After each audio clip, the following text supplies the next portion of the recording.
السلام عليكم. هو الصبر مفتاح الفرج ولا الصبر حرق الدكان؟ كيف جاء؟ ازاي الصبر حرق الدكان؟ مرة زمان كان في عطار بعد ما خلص شغله في اليوم وهو مروح جري ورا واحد بعد ما قفل: يا شيخ يا شيخ عاوز شوية صبر. والصبر ده عبارة عن نبات له استخدامات كتيرة جدا طبية، منها معالجة الجروح. المهم العطار قال له: الله يكرمك، انا خلصت يومي خليني اروح. ألح عليه وزن عليه واديني شوية صبر.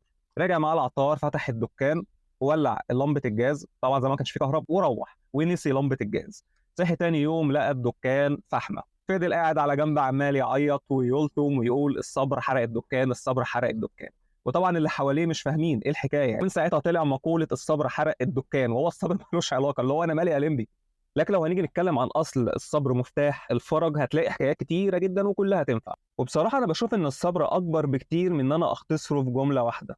ولما نيجي نشوف الصبر فهو صفة من صفات الإله ذاته، فربنا عارف قيمة الصبر كويس قوي، بداية من خلق الكون كله وخلق الإنسان ونزول الأنبياء والرسل. هتلاقي الصفة الأساسية والمشتركة ما بين كل حاجة كانت الصبر لنجاح أي هدف. ولما نيجي نشوف إن الصبر كلمة مطلقة في العموم، لكن إيه الفرق ما بين الصبر والرضا والسلبية؟ كان في مثل واقعي جدا وجميل كان بيحكيه الشيخ الشعراوي رحمة الله عليه، وهو إن العيل الصغير لما كان بيغلط ويجري يستخبى بين أبوه أو أمه، يجي الأب يقفشه أو الأم ويديله قلمين. لو الواد سكت وما بمبكش وقعد يفلفص، الاب بيطبطب عليه وياخده في حضنه والموضوع بيخلص. لكن لو الواد بقى قعد يفلفص ويعيط اكتر ويبعده عني ومش عارف ايه والكلام ده كله، الاب بيديله بدل القلمين 9. فالصبر واجب شرعا في الشدائد والبلاءات بمختلف اشكالها، زي الفقد، الحرمان، الفقر، المرض.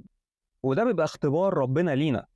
إذا صبرنا ولم نجزع، ربنا بيرفع البلاء وبيطبطب علينا وبيجبر خاطرنا. لكن لو ما صبرناش للأسف هنا بيكون الذنب، وبناخد بدل القلمين 9 زي ما قلنا في المثل بتاع العيل الصغير. بصراحة في مثل حلو قوي بيقول: إن لم تصبر على كلمة سامعة كلمات. السلام عليكم. وفي الحقيقة مكانة الصبر عظيمة جدا، بشوفها إن هي منحة وهدية إلهية، كارت كده VIP. وده عشان يقربنا من ربنا باختيار ربنا لينا، لأن مش أي حد ربنا بيختاره عشان يختبر صبره. أنت عارف إن كونك صابر ده لوحده جبر خاطر ليك؟ طب ليه؟ طيب يا أخي، ده ربنا قال: إن الله مع الصابرين. تخيل ربنا معاك، ربنا عاوز يكافئك على صبرك. وربنا لما أمر بالصبر طمن الصابرين: إن مع العسر يسر. واكد عليها: ان مع العسر يسر. خد الكبيره بقى: انما يوفى الصابرون اجرهم بغير حساب. عاوز اكتر من كده تاني ايه؟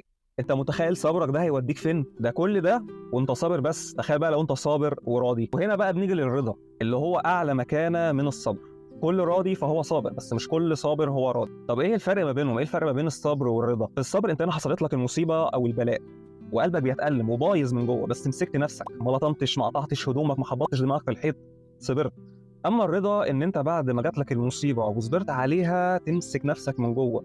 الرضا يدخل جوه قلبك وجوه نفسك، وتبقى في حاله رضا تام بقضاء ربنا، تسيطر على نفسك من جوه ومن بره. وطبعا عشان ده شيء صعب جدا وربنا رحيم ما خلاش الرضا فرض. اما الصبر هو اللي واجب، ولو ما صبرناش بنبقى علينا ذنب.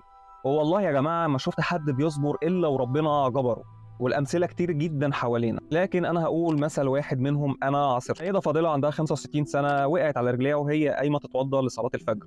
جالها كسر مضاعف في رجلها الشمال وركبت شريحه ومسامير كتير، وده كان البلاء. فضلت تقريبا سنه او اكتر من سنه رجليها ما بتلمس الارض.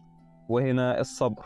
بعد محاولات كتيره وعمليات اضافيه تاني عشان العظم يلحم، وصل عند منطقه معينه ووقف تيبس. وهنا قالت الحمد لله، ورضيت بأمر ربنا. ابتدت تمشي على مشاية، لكن ما تقدرش تحمل على رجليها المكسوره بنسبه كبيره، وكملت على هذا الوضع. وبعد 3 سنين ونص تقريبا بالصدفه وهم بيعملوا اشعه على رجليها لقوا العظم لحم. الست الفاضله هنا حققت ال3 بنود بنجاح. جالها البلاء، صبرت عليه ورضت بيه، وربنا جبر خاطرها. والست الفاضله دي تبقى امي وانا ببعت لها 1000 بوسه.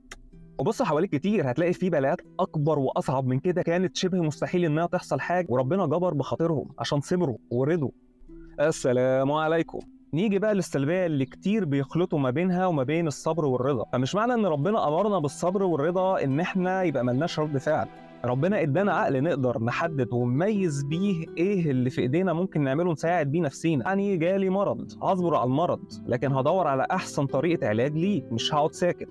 الشغل اللي انا فيه المدير بتاعي عرفني وخانقني، هكمل فيه مفيش فيها مشكلة، لكن هدور على فرص احسن. حد عزيز مات عليا وده من اصعب البلاءات، هصبر على فراقه وهدعي له وهصلي له وهعمل كل حاجه ممكن يستفاد بيها، لكن مش هوقف حياتي جنبه. الدنيا مش هتقف على حد. وقيس على كده حاجات كتير في حياتنا.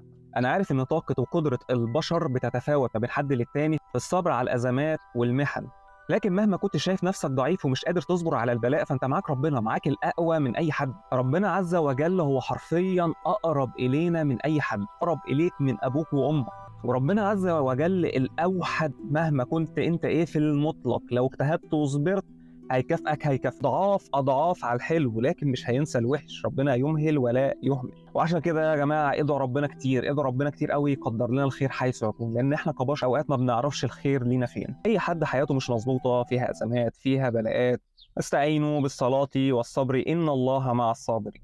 اقعد ورتب ورقك وشوف انت مقصر في ايه، واشتغل على نفسك واجتهد، وربنا معاك احسن من اي حد. اصبر قليلا فبعد العسر تيسيرا، وكل امر له وقتا وتدبيرا. ولحد هنا خلصنا حكايه الصبر. لو عجبكم الفيديو لايك وشير عشان يوصل لاكبر عدد من المتابعين. كنت معكم مصطفى سعد، والسلام عليكم.